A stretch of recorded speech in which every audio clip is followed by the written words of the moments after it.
belajar program Confluent. Dan langsung saja saya menyapa narasumber kita yang sudah ada di ujung Instagram @nakoy dan juga sahabat Nokoy yang sudah bergabung juga. Assalamualaikum warahmatullahi wabarakatuh. Selamat pagi dan semangat pagi Pak Nakoy. Apa kabar? Pagi, waalaikumsalam warahmatullahi wabarakatuh. Alhamdulillah, great, Baik. great. Oke. Gimana, Mbak? Baik, alhamdulillah ya. Ya, great Pak. Kita nggak jumpa kemarin ya? Iya, betul. Walaupun di Semarang ini bagian bawah masih saudara-saudara kita tergenang banjir ini Pak. Karena Hmm, berhari-hari hujan ya Pak ya. ya, Dan ya. semoga sabar segera surut. Di Amin. beberapa titik sudah mulai surut, tapi ada beberapa yang masih harus dievakuasi. Baik, hari ini kita akan berbincang tentang mengubah tekanan menjadi sebuah keberkahan. Bulan suci Ramadan ini menjadi sebuah masa atau bejana kawasan dari buku ya Pak ya, kita untuk menjadi pribadi-pribadi yang lebih takwa.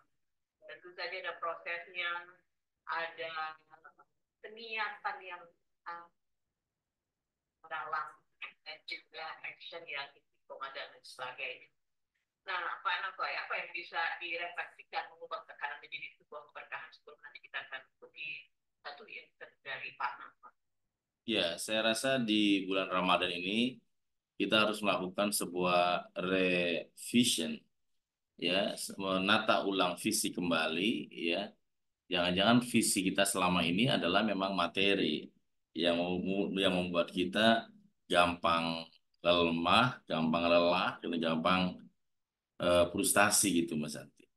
Nah, kita mulai melihat lebih hakiki lagi bahwa ya contoh kalau materi ya anggaplah orang paling ya kita kenal orang kaya kayak Pak Nadiem Makarim itu kan dianggap orang kaya atau anggaplah Elon Musk. Pada saat makan juga makannya kan itu aja Mbak Santi. Nggak mungkin dia karena kaya kemudian bisa makan langsung dalam waktu yang sama semua dimakan yang dia nikmati kan nggak juga. Jadi artinya kalau kita kepuasannya adalah kepuasan materi, pasti kita akan mudah terbatas, akan mudah ya sampai di situ. Maka kepuasan kita atau kebahagiaan kita ini harus kita naikkan lebih dalam lagi, tidak hanya sebatas materi. Itulah salah satu dari kenapa kita ada bulan suci Ramadan gitu. Ya, oke. Baik, Pak Nakoy, revision itu yang bisa kita lakukan di bulan suci Ramadan ini ya Pak ya. Dan Ya, kita ya. akan simak dulu Pak satu nanti dari Pak Nakoy mengubah tekanan menjadi sebuah keberkahan dalam awareness.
Hanya saja masalahnya banyak orang yang berani menemukan bagian malah kemudian menjadi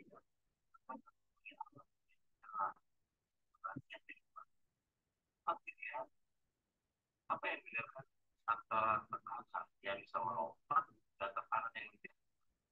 Kalau kita lihat sebuah coba itu kita pada ujungnya seorang melompat adalah kualitas hati. Sedangkan hati seorang hati yang luar biasa, maka tekanan kecil pun bisa membuat dia melakukan sesuatu. Baliknya, pada saat seseorang yang hatinya tertutup, tekanan yang berat pun tidak pernah membuat hidupnya. Bahkan tekanan yang sangat berat pun tidak pernah membuat hidupnya. Jadi manusia baru, manusia biasa. Berkali-kali. Karena itulah maka ada satu istilah waktu kita sekolah di SD, kata-kata bahwa ambisi itu dipatang. Jatuh lagi. Dan akhirnya kita menyerah kalah. Jadi manusia di bawah rata. Pertanyaan besar buat Anda pagi hari ini, seberapa berat dan kesalahan Anda yang buat? Apakah telah terbawa arus, telah tidak seperti manusia diri.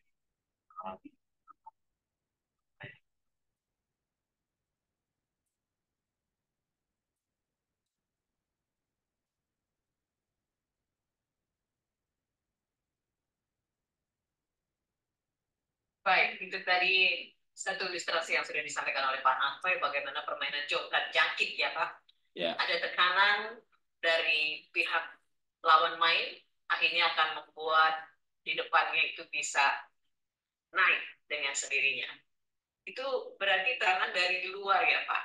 Tapi kalau trampolin menekan diri sendiri sehingga bisa meloncat lebih tinggi. Itu ya Pak. Ada pepatah yang bilang, jika kamu keras pada diri sendiri, maka kerasnya dunia tidak akan mampu melemahkanmu. Iya. Mungkin itu yang lebih, itu ya Pak, yang lebih membumi ya, yang lebih bisa dilakukan adalah bagaimana kita juga menekan diri sendiri sehingga tekanan dari luar itu tidak terasakan. Ini kan disampaikan gampang Pak, susah juga dilakukan. Begitu ada tekanan rasanya terpuruk banget ya.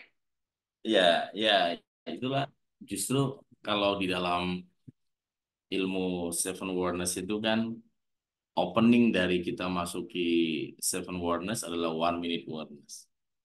Nah, setiap tekanan itu akan melahirkan better awareness, gitu. Kesadaran yang paling paripurna. Yang tadi Mbak Santi bilang, ya, candra di muka ya, Ramadan ini.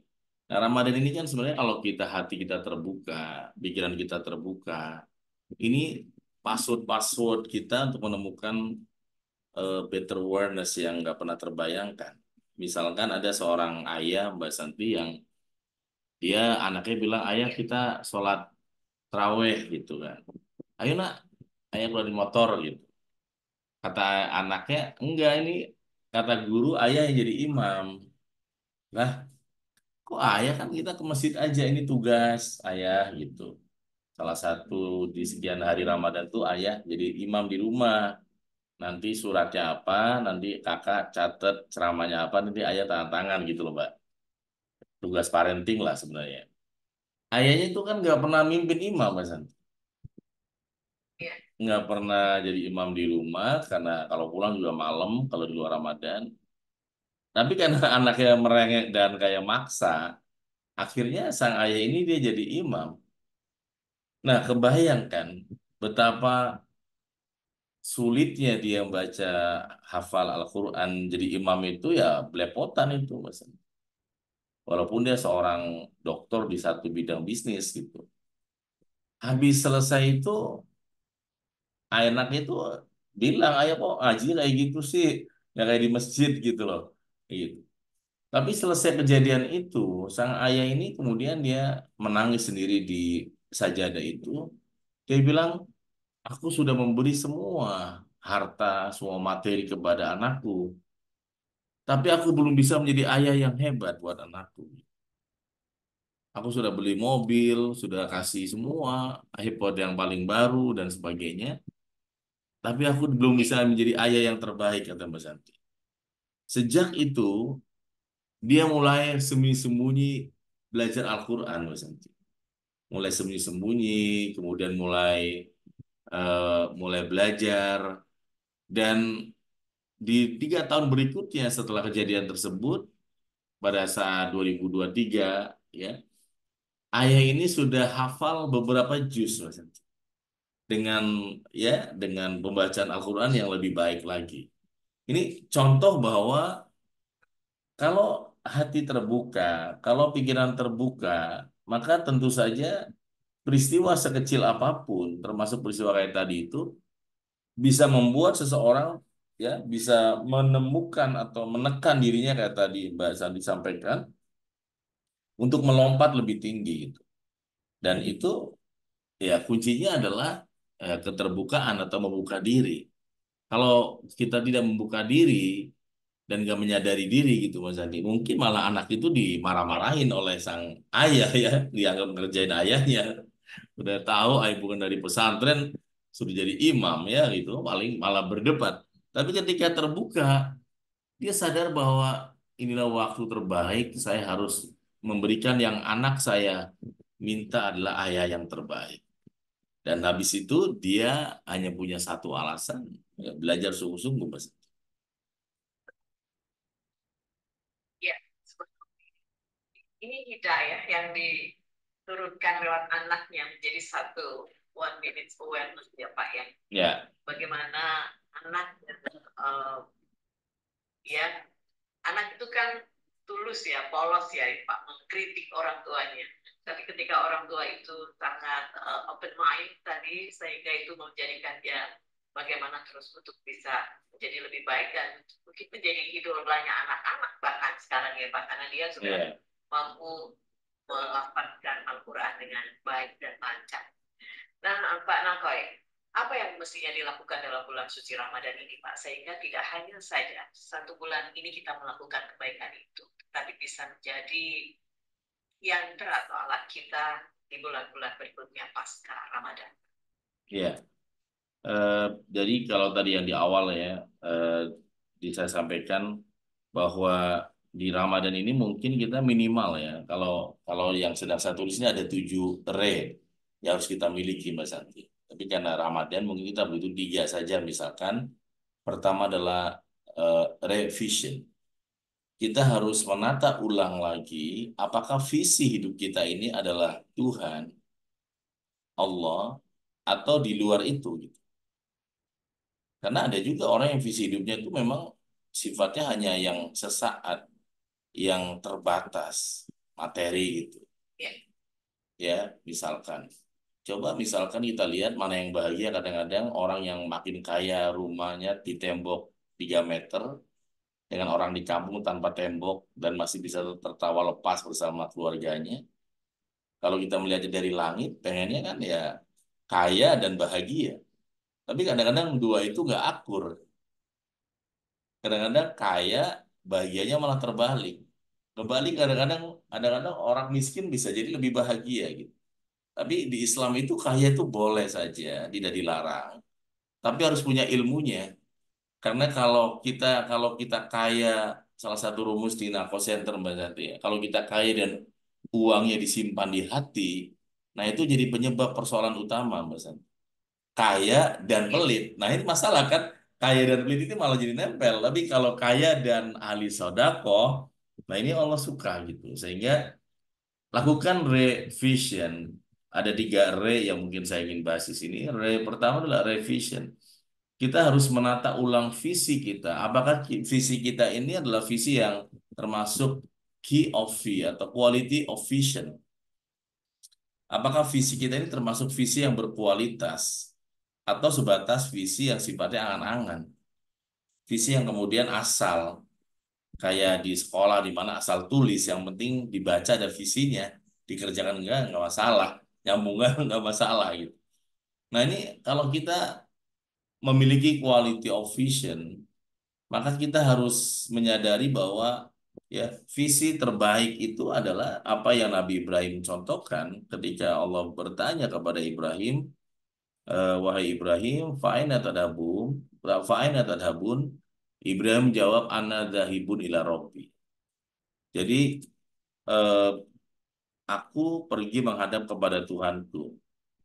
Nah, ini adalah visi terbesar manusia, Mas Santi. Sehingga kalau ada orang kaya dan dia mendekati Tuhan, ya dia nggak melawan hukum alam. Ya, kalau ada orang dia terkenal dan kemudian dia juga ya seperti itu mendekati Allah, ya dia malah nggak melawan hukum alam. Tapi kalau melawan hukum alam, yang terjadi akhirnya hanya masalah waktu dijatuhkan atau dihancurkan atau mungkin dihilangkan atau dianggap nggak ada. Ada tapi kayak nggak ada gitu.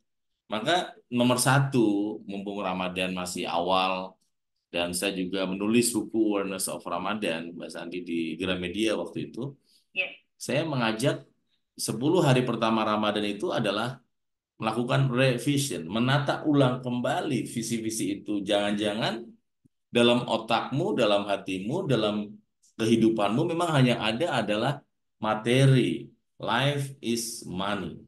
Sehingga kalau nggak ada money, ya nggak ada life gitu kan gitu. Dan itu buat saya yang punya pengalaman berteman dengan orang-orang yang super kaya seperti Pak Basisal Poto yang punya penghasilan 1 miliar, ternyata nggak di situ Mas Santi. Buat yang belum sehari 1 miliar tuh kayaknya itu pencapaian harus diraih kan gitu. Tapi buat mereka yang sudah di level itu, bukan itu ternyata. Saya sendiri pun belum nyampe ke situ ya. Tapi kebetulan menulis, menggali, mewawancara, observasi orang-orang kaya yang saya tulis itu, dia bilang kadang penyakit. Penyakit itu kadang-kadang dia punya duit nih. Dia nanya ke dokter, ada nggak alat yang nggak sakit? Saya kasih 100 juta deh. Atau 200 juta, 500 juta. Tapi jangan sakit. Dokter bilang nggak ada. Ini alatnya cuma ini yang terbaru. Uang kadang-kadang nggak bisa membayar itu juga, Mas. Dia contohkan ke saya bahwa tetap aja orang kaya pun ketika sakit ya badan tetap sakit. Kalau kita punya duit gitu. Nah, itu menunjukkan kepada kita Ramadan ini kita revision, menata ulang visi lagi. Jangan-jangan visi kita di 11 bulan Ramadan sebelumnya adalah memang bukan taqarrub ilallah, tapi mungkin adalah ya di luar itu gitu. Ya. Itu adalah yang pertama ya Pak ya, Ya, revision. Kita ulang kembali visi kita, apakah masih berada dalam visi yang sangat pendek. Kalau urusan dunia kan visi yang sangat pendek sekali itu ya Pak ya.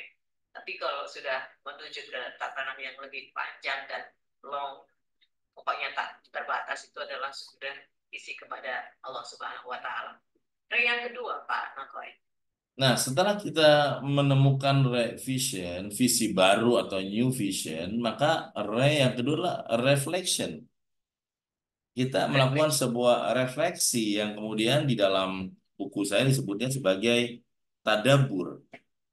Kita melakukan sebuah inner journey, introspection dan extrospection, ke dalam dan keluar, Mas. Di Ramadan ini adalah kesempatan yang sangat baik ya buat kita untuk kemudian melihat keluar, membuka jendela gitu, Mas Santi. Dengan cara apa? Perbanyak silaturahmi. Ya kan kita itu ukhuwah itu persaudaraan itu banyak Mas Santi. Ada ukhuwah namanya ukhuwah Islamiyah itu persaudaraan yang berasaskan Islami. Satu namanya ada ukhuwah ubudiyah. Ukhuwah di mana saya dengan misalkan ada teman saya atau teman kita yang beda agama. Tapi dia juga beribadah dengan Tuhan ya Mas Santi. Ya, mungkin agamanya beda ya, Kristen, Katolik atau Konghucu ya. Tapi dia beribadah. Ini pun kita harus harus membangun hubungan yang baik, Mas.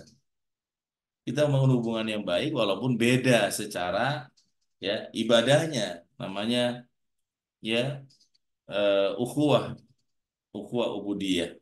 Kita sama-sama memuliakan, sama-sama menghormati ubudiyah kita atau ibadah orang lain walaupun berbeda dengan kita.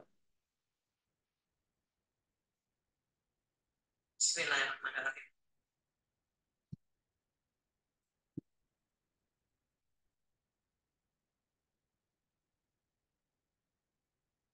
Halo Mbak,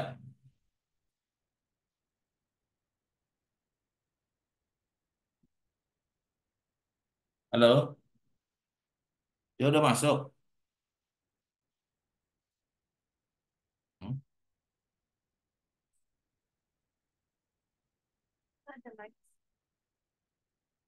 Apredio, Radio, UP Radio. Karena mungkin jaringannya kali ya ini. Oh,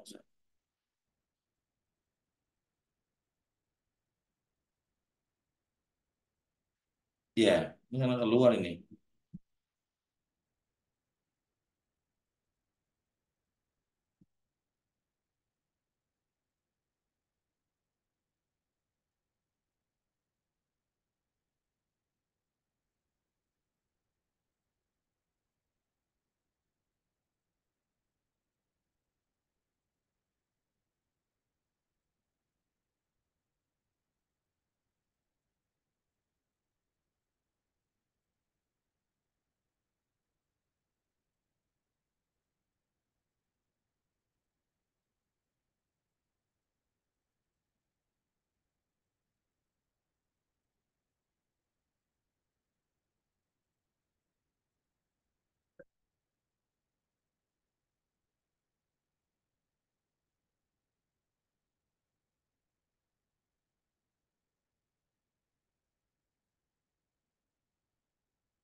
Halo? Ya, maaf Pak, nampaknya tadi ada sedikit error ya. Iya, iya. Error di saya ya, Mbak. Gimana Pak? Di jaringan saya atau di mana ya? Iya, nggak apa-apa. Oh, oh, bukan dari Pak Nakoy, dari APD. Baik, Pak Nakoy, itu revision kemudian reflection. Ini sudah re yang kedua ya Pak ya. Ya, nah reflection ini ya inilah bulan Ramadan bulan terbaik kita melihat cermin yang utuh tentang diri kita sendiri kan. Cermin yang utuh, apakah misalkan contoh ya eh, kita baca ayat tentang sodako, ada hadis tentang bahwa ya as-salatun nur, as-sodako burhanun, ada hadis tentang bahwa Rasul tanya kapan sodako terbaik, Rasul jawab sodako di bulan Ramadan. Apakah hadis atau dalil itu adalah untuk orang lain atau untuk diri saya, gitu? Karena biasanya ketika kita membaca petunjuk itu kadang-kadang kita merasa bahwa itu untuk orang lain, bukan untuk saya gitu. Ketika kita mampu melakukan reflection, ya eh, refleksi itu kita munculkan ke dalam, ke sini ke diri sendiri, maka yang terjadi adalah ya kita akan berlomba-lomba, Mas Yanti. Kita akan berlomba-lomba dalam kebaikan segala jenis, termasuk ya sodako, kemudian jadi kita mesti buat checklist, apakah saya sudah sodako hari ini, apakah saya sudah tersenyum hari ini, apakah saya sudah ya memaafkan hari ini, apakah saya sudah bisa bercanda dengan anak-anak saya hari ini, apakah saya bisa ya eh, misalkan berzikir tengah malam, ya itu sebuah refleksi yang kita susun. Kalau kemudian kita nggak melakukan reflection, kita nggak nyusun, kita cuek, Ramadan tiba-tiba sudah mau pulang kampung, sudah sudah mau selesai. Ya, jadi reflection itu ya kita melakukan refleksi ke dalam dengan cara membuat item-item yang membuat kita sadar bahwa jangan-jangan selama ini kita terlalu fokus kepada orang lain sehingga kita eh, lupa atau meremehkan atau tidak fokus kepada diri kita sendiri yang kita banyak yang harus kita perbaiki gitu. Nah, reflection ini kuncinya adalah integrity atau kejujuran sejati. Kalau kita jujur, kalau kita memang terbuka terhadap diri sendiri, ya kita akan mudah menemukan tentang dirinya. Tapi kalau kitanya tertutup, walaupun bulan Ramadan, ya tetap lewat aja, Mbak. Akhirnya tidak ada beban itu tetap menjadi beban, bukan menjadi sebuah keberkahan di kemudian hari. Seperti tema kita, Mas. Oke, baik. Itu adalah reflection ya Pak ya, re yang kedua. Dan Pak Nakoi akan mendadak 3 re dalam Ramadan ini. Dan re yang ketiga Pak. Ya, terakhir di, oh ya, ini buku saya Mas Santi, buku Ramadan. Jadi ya, Oh, saya tulis di Gramedia tentang Ramadan. Nah, 10 hari pertama adalah tahu ya Pak. ya, eh, ya kayak pas COVID ya. Revision, jadi Iya betul. visi ulang itu ditata. Maka 10 hari pertama di buku ini temanya tentang revision. Kemudian 10 hari kedua itu tentang reflection. Nah, 10 hari terakhir baru namanya reborn. Nah, reborn inilah yang kemudian kalau dalam bahasa yang kita kenal itu adalah kembali ke fitrah, Lahir. kembali ke fitri Iya. ya, ya. Jadi kembali ke fitri bukan kembali ke Mbak Santi ya, kembali ke fitri ya. Fitri ini kan ya kita terlahir kembali, bukan badannya yang sudah besar ini, tapi jiwa kita adalah jiwa yang baru. Badan sih tetap sama, Mbak Santi. Maka kutipan atau seven awareness, awareness yang keempat itu kan awareness of soul, tentang jiwa. Pada saat jiwa telah berubah, badan ini tuh kayak nggak ada artinya, dia akan follow. Tapi kalau jiwa belum berubah, kita ini akan terbelenggu, terkerangkeng oleh badan kita sendiri. Kita mau memaafkan saudara kita, badan bilang nggak usah lah, paling juga nanti sama lagi orang kayak gitu sih. Nah itu kan pengaruh-pengaruh badani ya, atau di kalau diperas lagi unsur-unsur tanah lempung yang punya kualitas buruk, jelek, busuk, ya, hitam, becek ya. Sementara kualitas rohani yang mulia, yang bersih, yang suci ini nggak dikasih makan. Nah, di Ramadan ini kita diminta lebih seimbang lagi bahwa kamu memang punya badan yang memang selalu tarik-menarik dengan nafsu, amarah, tapi harus seimbang juga, harus ada yang namanya ruhani diperbaiki sehingga akhirnya ya lebih condong kepada kebenaran, kebaikan gitu. Ketika badan ikut memprovokasi, jiwa kita lebih strong, strong soul gitu ya. Dan yang terjadi akhirnya Iya. ya kita terlahir kembali. Kita ketemu dengan masalah yang sama, ketemu dengan persoalan yang sama, ketemu dengan keluarga yang sama, kita hidup di desa yang sama, tapi ketika kita reborn, kita menjadi orang baru, jiwa yang baru, melihat masalah itu akan berbeda. Iya, iya, betul Dan betul. saya saya sering ya ada satu cerita gitu Mas Adi ya, yang sering saya ceritakan tuh ke teman-teman ketika ada seorang bapak yang dia merasa hidupnya tuh kok saya tuh kayak nggak dicintai. Sementara saya merasa sudah berbuat baik, kayaknya lebih baik mati sajalah. Mungkin kalau mati baru sadar kali kata suami ini kalau mati baru sadar tentang siapa saya ke istrinya gitu. Nah, dia datang ke orang pinter, ke kiai, kata kiai, bener kamu mau mati? Bener Pak Kiai, biar istri saya, anak-anak saya tahu bahwa saya ini adalah orang paling dicari. Mungkin dia sadarnya pas saya udah gak ada gitu. Ya udah, saya masuk dulu ngasih ramuan, kamu minum ya. Kalau udah mantep, oke pakai dikasihlah kayak jamu gitu mas. Diminum, ya ini bilang, ini kamu akan bekerja racunnya sampai besok malam. Jadi besok Ya. malam kamu akan mati tepat jam 12 malam. Tapi sudah terlambat, sudah kamu minum. Silakan kamu berbuat baik. Masih ada waktu 1 hari sampai besok malam. Bapak ini karena tahu dia akan mati besok malam, Mbak Santi. Pulang dari orang, dia pulang dari Kiai ini, ketemu istrinya, dia peluk, dia belai, dia minta maaf. Istri bilang, ada apa nih suamiku kok kayak gini beda banget. Nggak apa-apa. Semua berubah Mbak Santi. Dia ke kantor yang biasanya nggak pernah senyum, nggak pernah nyapa, sekarang dia nyapa.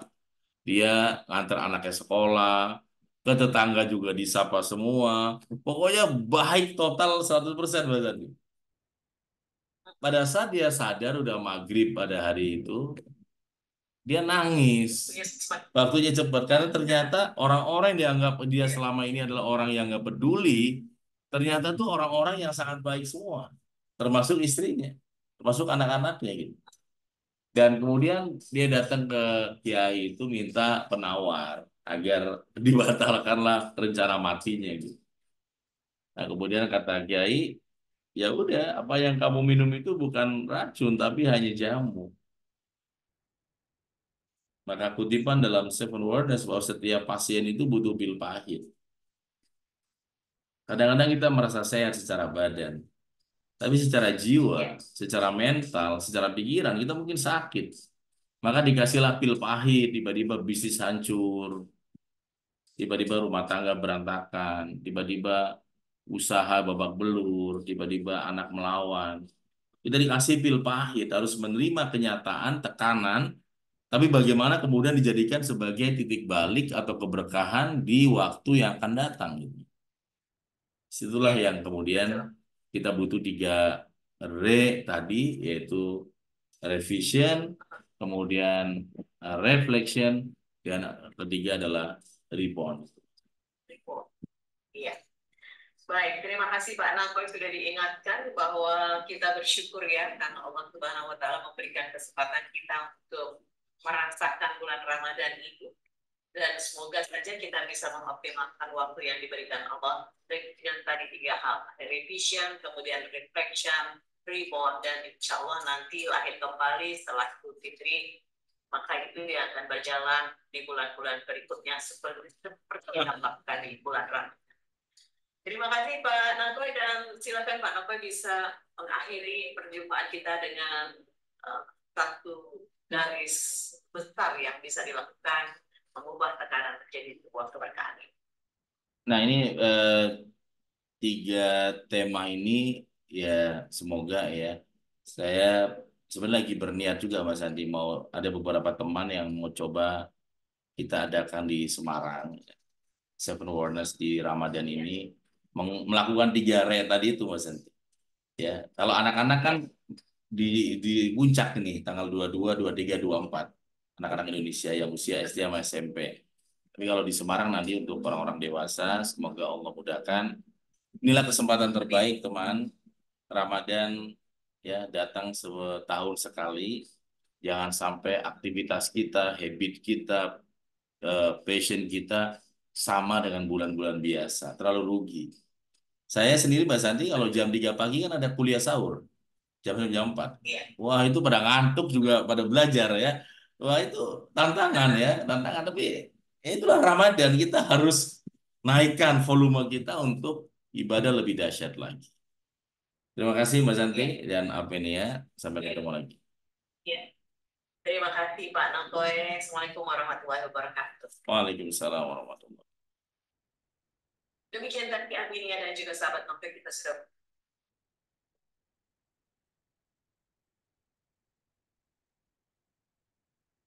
Oke teman-teman sahabat yang great. Oke saya ingin memegang buku ini dan buku ini adalah buku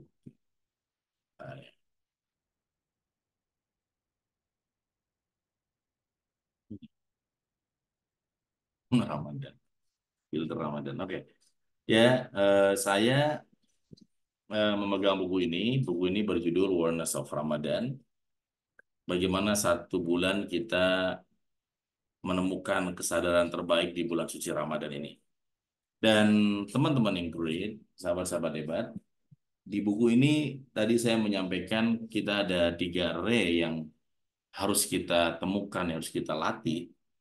Pertama ada revision, kedua adalah reflection, dan yang ketiga adalah reborn. Kita menjadi pribadi-pribadi yang baru, menjadi manusia-manusia di atas rata-rata ya. Manusia-manusia di atas rata-rata itu adalah ya orang biasa yang dia punya hati yang luar biasa, teman-teman hebat. Dan semoga kita semua ya insya Allah bertemu dengan Ramadan ini dengan penuh sukacita, penuh dengan ilmu, penuh dengan kegembiraan, sehingga Ramadan adalah bulan terbaik untuk mengubah diri kita menjadi pribadi-pribadi di atas rata-rata. Terima kasih. Salam kesadaran Indonesia ya. Assalamualaikum warahmatullahi wabarakatuh.